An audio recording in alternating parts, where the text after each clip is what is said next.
Class 9 chapter 8 motion.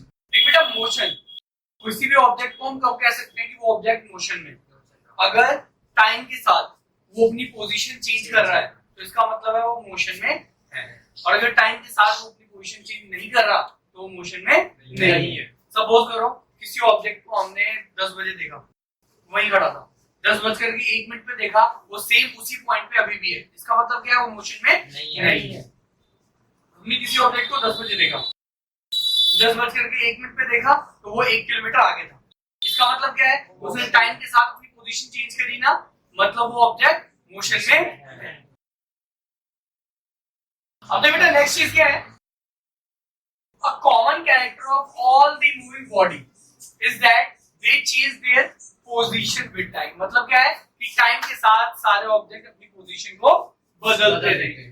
अब देखो दो चीजें होती है, अगर कोई ऑब्जेक्ट डिस्टेंस ट्रैवल कर रहा है, अगर कोई ऑब्जेक्ट मोशन में है तो वो कुछ ना कुछ डिस्टेंस को ट्रैवल करेगा ही, है ना। तो डिस्टेंस होता क्या है, डिस्टेंस का मतलब होता है वो लेंथ जो किसी भी ऑब्जेक्ट ने ट्रैवल की, यानी कि the length of actual path covered is called distance. Suppose करो ये कोई पॉइंट है ए और ये कोई पॉइंट है बी, कोई ऑब्जेक्ट ए से निकला, बी आगे गया,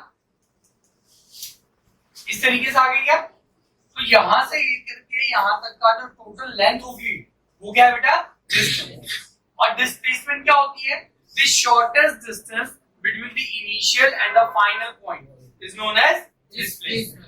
अब देखो ए से लेकर के बी तक में शॉर्टेस्ट डिस्टेंस क्या होगा, ये है ना। तो ये क्या होगा बेटा, डायरेक्ट बीच में सीधी लाइन है, ये क्या बेटा डिस्प्लेसमेंट, क्योंकि इससे छोटा कोई रास्ता नहीं हो सकता ए से लेकर के बी तक पहुंचने। ठीक है बेटा, तो इसको क्या बोलेंगे बेटा हम लोग, डिस्प्लेसमेंट। बेटा डिस्टेंस और डिस्प्लेसमेंट दोनों क्लियर होंगे। अब देखो एक नोट है, क्या है बेटा, डिस्टेंस क्या होती है बेटा, स्केलर क्वांटिटी। स्केलर का मतलब क्या होता है, देख बेटा स्केलर और वेक्टर दो क्वांटिटीज होती है। स्केलर वो चीज होती है जिसके अंदर सिर्फ और सिर्फ मैग्नीट्यूड है, डायरेक्शन ना हो। जैसे जब कभी तुमने स्पीड का नाम लिया होगा तो क्या लिया होगा बेटा, 30 kilometre per our, 50 kilometre per our, लेकिन ये नहीं पता होता कि कौन सी डायरेक्शन में। लेकिन जब कभी हम लोग, तुमने देखा होगा आर्मी वाले जब कभी एक दूसरे को अपने कोऑर्डिनेट्स बता रहे होते हैं तो वो क्या बोलते हैं, 30 kilometre per our in north, 50 kilometre per our in south. ठीक है, तो इसमें डायरेक्शन है ना, तो वो क्या होता है बेटा, वेक्टर क्वांटिटी। तो बेटा डिस्टेंस जब कभी बताते हैं तो क्या बताते हैं, 30 किलोमीटर, 50 किलोमीटर, तो वो क्या है बेटा, स्केलर क्वांटिटी। अगर इसी में डायरेक्शन ऐड हो जाएगी तो वो क्या हो जाएगी, वेक्टर क्वांटिटी। तो डिस्टेंस क्या है बेटा, स्केलर क्वांटिटी, और जो डिस्प्लेसमेंट होती है उसके अंदर डायरेक्शन रहती है, और डायरेक्शन है तो वो क्या होता है बेटा, vector quantity. A distance travelled bye a moving body can not be zero. मतलब क्या है, देखो अगर कोई बॉडी मूव कर रही है तो कुछ ना कुछ तो डिस्टेंस ट्रैवल करेगी, और अगर वो डिस्टेंस ट्रैवल कर रही है तो वो कभी भी जीरो नहीं होगी। अच्छा भैया, ये सर्कल का आपने एग्जांपल दिया था बेटा, वो डिस्प्लेसमेंट का, अभी उसकी बात करेंगे बेटा। अगर कोई ऑब्जेक्ट चल रही है तो उसका डिस्टेंस क्या होगा, हाँ तो जीरो होगा ना, और रुका हुआ है तो उसका डिस्टेंस क्या होगा, यहाँ पे क्या लिखा है बेटा, मूविंग ऑफ बॉडी। अगर कोई ऑब्जेक्ट मूव कर रहा है तब, ठीक है।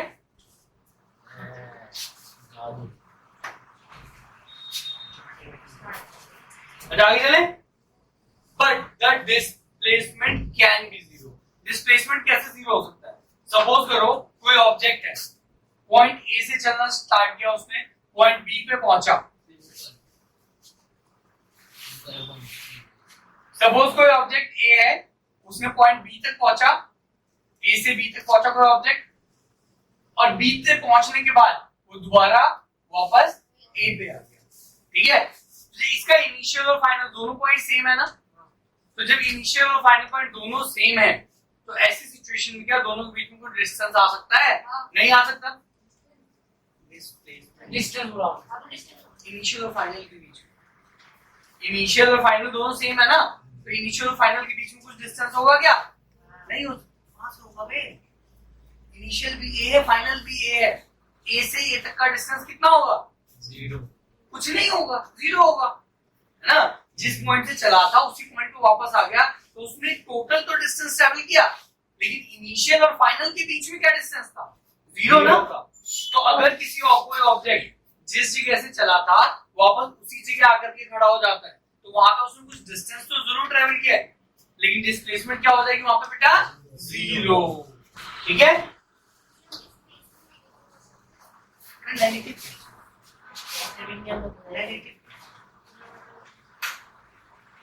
देख बेटा कुछ चीजें या तो होगी या तो नहीं होगी, नेगेटिव कभी नहीं हो सकती। जैसे एज है, या तो कोई होगा या तो नहीं होगा, नेगेटिव में कैसे हो सकता है उसकी एज, है ना? या तो मैं चलाऊंगा या तो नहीं चलाऊंगा, चलाऊंगा तो कुछ डिस्टेंस ट्रैवल किया होगा, नहीं चलाऊंगा तो नहीं करा होगा, है ना? नेगेटिव में तो नहीं हो सकती ये चीज। हाँ, कई बार हम नेगेटिव साइन लगा करके डायरेक्शन को इंडिकेट करते हैं, लेकिन यहाँ तो वो नहीं। चलो बेटा आगे चलते हैं। यहाँ पे कोई एक छोटा सा एग्जांपल दे रखा है, क्या दे रखा है? सपोज हमने पहले डिस्टेंस ट्रैवल किया 4 किलोमीटर ए से सी, और फिर उसके बाद सी से बी 3 किलोमीटर। ठीक है बेटा? तो ए और बी दोनों के बीच में जो डिस्प्लेसमेंट होगी, जब मुझे डिस्टेंस कैलकुलेट करना होगा तो डिस्टेंस कैसे करूंगा बेटा? मैं 4 kilometre plus 3 kilometre 7 kilometre, 4 kilometre plus 3 kilometre 7 kilometre. लेकिन वहीं पे अगर मुझे डिस्प्लेसमेंट कैलकुलेट करनी है तो मुझे इन दोनों को सम करने की जरूरत नहीं है। मुझे क्या करना होगा? सीधे ये वाला डिस्टेंस निकालना होगा, जो क्या है हमारे पास 5 किलोमीटर। बेटा क्लियर है? A farmer moves along the boundary of a square field of side 10 meter in 40 seconds। कोई फार्मर है, वो अपनी उसकी जो फील्ड है जिसमें वो खेती कर रहा है वो कितने सेंटीमीटर की है, सॉरी कितने मीटर की है? 10 मीटर की है। ठीक है? और 40 सेकंड्स के अंदर वो पूरी तरह से अपने उस राउंड को कवर कर लेता है, अपनी फील्ड को एक बार घूम जाता है। What will be the magnitude of displacement of the farmer at the end of 2 minutes 20 seconds? 2 minute 20 second बाद कितना डिस्टेंस वो कवर कर चुका होगा? बेटा 10 मीटर की एक साइड है। सबसे पहले तो हमारे पास टाइम कितना था? 2 मिनट 20 सेकंड। इसको किसमें कन्वर्ट कर लिया हमने? सेकंड। ठीक है? सेकंड में क्यों कन्वर्ट किया है? क्योंकि हमारे पास जो डाटा दे रखा है वो किसमें है? सेकंड। ठीक है? अब देख बेटा आगे चलते हैं। अब देख टोटल टाइम कितना है? 1 मिनट 140 सेकंड, और एक राउंड पूरा मारने में कितनी देर लग रही है? 40। देख बेटा 10 second, 20 second, 30 second, 40 second, 50 second, 60 second, 70 second, 80 second, 90, 100, 110, 120, 130, 140। मतलब अगर वो ए से चलना शुरू करता है फार्मर तो बी पे आएगा, तो 140 सेकंड के बाद वो पॉइंट सी पे मिलेगा। ठीक है? तो ए और सी के बीच का जो डिस्टेंस होगा वो क्या होगा बेटा? ये डायगोनल होगा, और डायगोनल निकालने के लिए बेटा कौन सा फॉर्मूला लगेगा? पाइथागोरस। ठीक है? कौन सा फॉर्मूला लगेगा बेटा? पाइथागोरस। तो बेटा एक साइड कितने की है? 10 की, दूसरी साइड कितने की है? 10 की। पाइथागोरस थ्योरम लगा सकते हो? हाँ। क्या होता है बेटा? पाइथागोरस थ्योरम क्या होती है? बेटा जब ट्रायंगल पे लगा रहे होते हैं ना तो साइड्स के साथ AC का स्क्वायर इक्वल्स टू AB का स्क्वायर प्लस BC का स्क्वायर। तो देख बेटा AB कितना है? 10 प्लस BC कितना है? 10। कितना हो गया बेटा? 100 प्लस 100 कितना हो गया? 200। AC का स्क्वायर कितना हो गया बेटा? 200। AC equals to root 200। देख बेटा अब इस AC का स्क्वायर रूट निकालें, स्क्वायर रूट निकालेंगे क्या होगा 200 का? इसको अगर मैं फैक्टराइज करता हूं इसको स्क्वायर रूट निकालो तो क्या हो जाएगा बेटा? 10 रूट 2 मीटर, नहीं हाँ भाई 10 रूट 2 मीटर। बेटा which of the following is true for displacement? It cannot be zero। क्या ट्रू है क्या? क्या मैं नहीं ये वाला, हाँ ये ठीक है। दूसरा क्या है? Its magnitude is greater than the distance traveled by the object। क्या कभी भी डिस्प्लेसमेंट डिस्टेंस से ज्यादा हो सकती है? नहीं, पॉसिबल नहीं है। तो दोनों में से कोई भी सही नहीं है, दोनों के दोनों क्या है बेटा? गलत। वो मेरी आवाज छोड़ के तेरी आवाज पकड़ने वाला है कौन? बता जा चल। Uniform motion and non uniform motion. देख बेटा यूनिफॉर्म मोशन क्या होता है? जब कभी कोई object equal interval of time में इक्वल डिस्टेंस कवर कर रहा होता है तो उसको क्या कहते हैं बेटा? Uniform motion. जैसे अभी देखो तुमने अपने घर से निकले, मैंने तुमसे जब पूछा बेटा कितना डिस्टेंस ट्रैवल कर लिया, तुमने कहा भैया 1 किलोमीटर। कितनी देर में? 5 मिनट। फिर मैंने दोबारा 5 मिनट बाद पूछा बेटा कितना डिस्टेंस ट्रैवल कर लिया, तुमने कहा भैया 1 किलोमीटर और कर दिया। फिर 15 मिनट बाद फिर पूछा बेटा कितना कर लिया, तुमने कहा भैया 1 किलोमीटर और कर दिया। 3 किलोमीटर हो गए। क्या हुआ बेटा? फिक्स टाइम में हर 5 मिनट में तुम 1 किलोमीटर का डिस्टेंस ट्रैवल कर रहे हो ना, तो ये क्या है? इक्वल इंटरवल ऑफ टाइम में इक्वल डिस्टेंस ट्रैवल कर रहे हो। ये क्या बेटा? Uniform motion. यूनिफॉर्म मोशन का ग्राफ कैसे बनता है बेटा? ये डायरेक्टली प्रोपोर्शनल का ग्राफ होता है कि टाइम बढ़ रहा है तो डिस्टेंस भी बढ़ेगा। नॉन यूनिफॉर्म मोशन का क्या मतलब बेटा? जब इक्वल टाइम इंटरवल में अनइक्वल डिस्टेंस ट्रैवल कर रहे हो। जैसे मान लो तुमसे 5 मिनट बाद पूछा बेटा कितना डिस्टेंस ट्रैवल किया, तो तुमने बोला भैया 1 किलोमीटर। 10 मिनट बाद पूछा बेटा कितना डिस्टेंस ट्रैवल किया, तुमने बोला भैया 1.5 किलोमीटर। 15 मिनट बाद पूछा, तुमने बोला भैया मैं वहीं खड़ा हूं। ठीक है, तो क्या हुआ?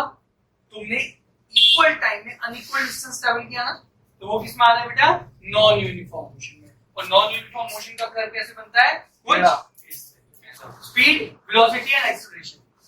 स्पीड का मतलब क्या होता है? Distance travelled per unit time. मतलब एक यूनिट टाइम में तुम जितना डिस्टेंस ट्रैवल करते हो वो क्या कहलाती है बेटा? उसकी स्पीड। तुम जितना ज्यादा डिस्टेंस एक यूनिट टाइम में कवर कर लेते हो उतनी ज्यादा तुम्हारी स्पीड मानी जाती है। जैसे हमने मान लिया नीचे क्या होता है? ऊपर डिस्टेंस ट्रैवल, नीचे क्या हो? इसका फॉर्मूला है टाइम टेकन। ठीक है, distance travelled upon time taken. अब जितना कम टाइम ले रहे होगे और जितनी ज्यादा तुम डिस्टेंस ट्रैवल कर रहे हो वो क्या है? तुम्हारी स्पीड उतनी ज्यादा है। बेटा क्लियर है? अच्छा, अब जो वेलोसिटी, जो हमारे पास स्पीड है, यहाँ क्या है? जो डिस्टेंस है, डिस्टेंस को किसमें मेजर करते हैं? मीटर में। और जो टाइम है, टाइम को किसमें मेजर करते हैं बेटा? सेकंड। तो इसकी ऐसा यूनिट क्या हो जानी चाहिए? Metre per second. ठीक है बेटा, इसकी ऐसा यूनिट क्या होगी? Metre per second. आगे चले, नेक्स्ट क्या बेटा? स्पीड क्या है? अभी थोड़ी देर पहले हमने बात की थी, जब कभी हम किसी को स्पीड बताते हैं क्या बताते हैं? 50 metre per, sorry 50 kilometre per hour, 60 kilometre per hour. Direction नहीं बताते ना, तो वो क्या है बेटा? Scalar quantity. दी डिवाइस, जो डिवाइस यूज होती है स्पीड को मेजर करने के लिए, कैलकुलेट करने के लिए, उसे क्या कहते हैं बेटा? स्पीडोमीटर। एवरेज स्पीड का मतलब क्या होता है? Total distance travelled upon total time taken. मतलब क्या है? जो तुमने टोटल डिस्टेंस ट्रैवल किया है उसको अगर तुम टोटल टाइम जितनी देर में करा उससे डिवाइड कर देते हो तो तुम्हारे पास क्या आता है? Average speed. अब सपोज करो तुम लोग कहीं से कहीं ट्रैवल करते हो, ठीक है, तो क्या बताओगे कि मैं कितने की स्पीड में ट्रैवल कर रहा था? तुम एक परफेक्ट वैल्यू ऐसे नहीं बता सकते। हाँ, अगर तुम कहीं पे कोई डिस्टेंस ट्रैवल कर रहे हो तो कभी तुम्हारी स्पीड बढ़ी होगी, कभी तुम्हारी स्पीड घटी होगी। अब अगर तुम एक पर्टिकुलर डिस्टेंस बताना हो स्पीड, तो तुम इस तरीके से नहीं बता सकते। लेकिन हाँ, एवरेज जरूर बता सकते हो कि पूरे रास्ते की एवरेज तुम्हारी जो स्पीड रही वो 50-60 की स्पीड में तुम चल रहे थे। तो ये जो एवरेज आता है, एवरेज कैसे आता है? जो तुमने टोटल डिस्टेंस ट्रैवल किया अपॉन जितनी देर में ट्रैवल किया उसको डिवाइड करने पे जो टोटल आता है वो क्या आता है बेटा? तुम्हारा एवरेज स्पीड।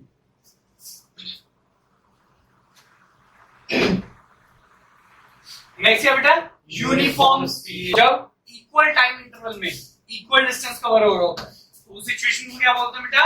Uniform speed. ठीक है, अगर पूरे टाइम इंटरवल, पूरा जो डिस्टेंस है, पूरी जो जर्नी है, उस जर्नी के दौरान जो स्पीड है वो चेंज नहीं हो रही है, एक कांस्टेंट स्पीड के साथ जो स्पीड है, जो मोशन है वो चल रहा है, तो उस मोशन को क्या बोलेंगे बेटा? Uniform motion. और उसमें जो स्पीड रहेगी वो क्या होगी बेटा? Uniform speed. आगे चलते हैं बेटा, वेलोसिटी। वेलोसिटी क्या होती है बेटा? वेलोसिटी और स्पीड दोनों सेम चीज है। दोनों में अंतर बस किस चीज का है? सिर्फ और सिर्फ डायरेक्शन का। जो स्पीड होती है, स्पीड में डायरेक्शन नहीं होती है, और जो वेलोसिटी होती है, वेलोसिटी में डायरेक्शन होती है। The velocity of a body is the distance traveled by it per unit time in a given direction. मतलब एक गिवन डायरेक्शन में किसी भी बॉडी की जो मोशन हो रहा होता है वो क्या है बेटा, यूनिफॉर्म, सॉरी वो क्या है बेटा, वेलोसिटी। वेलोसिटी का फॉर्मूला, स्पीड का फॉर्मूला क्या था बेटा, distance travelled upon time taken. यहाँ पे क्या होगा, displacement upon time taken. Displacement क्यों, क्योंकि देख बेटा डिस्प्लेसमेंट जो है वो वेक्टर क्वांटिटी है, डिस्प्लेसमेंट के पास डायरेक्शन होती है, ठीक है। तो डिस्प्लेसमेंट अपॉन टाइम टेकन या distance travelled in a given direction upon time taken. तो टाइम क्या है बेटा, टाइम क्या है, क्या टाइम में डायरेक्शन है, नहीं, क्या टाइम में डायरेक्शन हो सकती है, नहीं, तो वो क्या है, स्केल। बेटा अगर तेरे पास स्पीड नहीं है, बता ना, स्पीड और वेलोसिटी में अंतर सिर्फ और सिर्फ डायरेक्शन का होगा और कोई अंतर ही नहीं है। और कहीं तो तुझे स्पीड लेना है तो जो स्पीड होगी वही तो वेलोसिटी होगी, सेम चीज तो होगी, अंतर थोड़ी आएगा। हाँ बेटा वो भी होता है, वो इसलिए लिया है क्योंकि वहां डायरेक्शन होती है, ठीक है। डिस्प्लेसमेंट में डायरेक्शन होती है और कोई बॉडी स्ट्रेट लाइन में जा रही है तो डिस्टेंस और डिस्प्लेसमेंट दोनों इक्वल होगी ना उस केस के लिए। आगे चले बेटा। अच्छा, मीटर जो स्पीड थी, स्पीड की ऐसा यूनिट क्या थी, मीटर पर सेकंड, तो वेलोसिटी की भी क्या होगी, मीटर पर सेकंड। नेक्स्ट है बेटा यूनिफॉर्म वेलोसिटी, सेम जैसे यूनिफॉर्म स्पीड थी वैसी यूनिफॉर्म वेलोसिटी होगी। अगर कोई लाइन, अगर कोई ऑब्जेक्ट स्ट्रेट लाइन में ट्रेवल कर रहा है, ठीक है, तो उस केस के अंदर उसकी जो वेलोसिटी होगी वो क्या हो जाएगी, uniform velocity. A body has a uniform velocity if it travels in a specific direction in a straight line. क्यों, अगर zigzag में जा रहा है तो यूनिफॉर्म वेलोसिटी नहीं हो सकती क्या, नहीं हो सकती। क्यों नहीं हो सकती, क्योंकि अगर उसे कहीं पे टर्न लेना पड़ रहा है तो टर्न लेने की वजह से उसे वहां पे टर्न पे अपनी स्पीड वेलोसिटी रिड्यूस करनी पड़ेगी। अगर वो नहीं करेगा तो क्या होगा, उसका बैलेंस बिगड़ जाएगा। चलो बेटा आगे चलते हैं। नेक्स्ट है बेटा distinguish between velocity and speed. Speed और वेलोसिटी में सिर्फ एक ही अंतर होता है, क्या अंतर होता है, डायरेक्शन का। स्पीड के पास डायरेक्शन नहीं होती, वेलोसिटी के पास डायरेक्शन होती है। Under what condition is the magnitude of average velocity of an object is equal to average speed। बेटा कब ऐसा होगा जो एवरेज स्पीड और एवरेज वेलोसिटी दोनों का जो मैग्नीट्यूड होगा वो इक्वल होगा। बेटा the magnitude of average speed of an object will be equal to average velocity in the condition of uniform velocity। क्यों, नॉन यूनिफॉर्म में क्या होगा, डायरेक्शन चेंज होती रहेगी, डायरेक्शन चेंज होगी तो उसकी वजह से वेलोसिटी चेंज हो सकती है, ठीक है। लेकिन अगर uniform velocity equal interval of time के साथ हो रहा है तो डिस्प्लेसमेंट और वेलोसिटी दोनों सेम ही तो रहेंगी, डिस्प्लेसमेंट और डिस्टेंस दोनों सेम रहेगा ना, पर यूनिफॉर्म है क्योंकि वो स्ट्रेट लाइन पे ट्रैवल कर रहा है ना। तो ऐसी सिचुएशन में दोनों के दोनों क्या रहेंगे, same. What does the odometer of an automobile measure, क्या मेजर करता है वो बेटा, distance. What does the path of an object looks like when it is in uniform motion। Straight line में होगा ना, जब कभी कोई सा भी ऑब्जेक्ट यूनिफॉर्म मोशन में है तो उसका पाथ कौन सा होगा बेटा, straight line. What does the path of, during an experiment a signal from a spaceship reached the ground station in 5 minutes। What was the distance of the spaceship from the ground station? The signal travel at a speed of light। बेटा ये वाला question करके दे सकते हो, हाँ हो गया। During an experiment, the signal from a spaceship reaches the ground station in 5 minutes। Time दे दिया। What was the distance of the spaceship from the ground? हमें क्या फाइंड करना भैया, distance। Next is the signal travels at the speed of light। बेटा speed दे दी हमें, speed कितनी है, 3 into 10 to the power 8 metre per second. तो बेटा स्पीड का फॉर्मूला क्या होता है, distance travelled upon time taken. Velocity दे रही है तुम्हें 3 into 10 to the power 8 equals to distance हमें फाइंड ही करना है अपॉन टाइम। टाइम दीजिए कितना बेटा, 5 into 60, ठीक है। ये कितना हो गया बेटा, s अपॉन 300। 300 यहाँ आएगा 3 9 into 10 to the power 10 equals to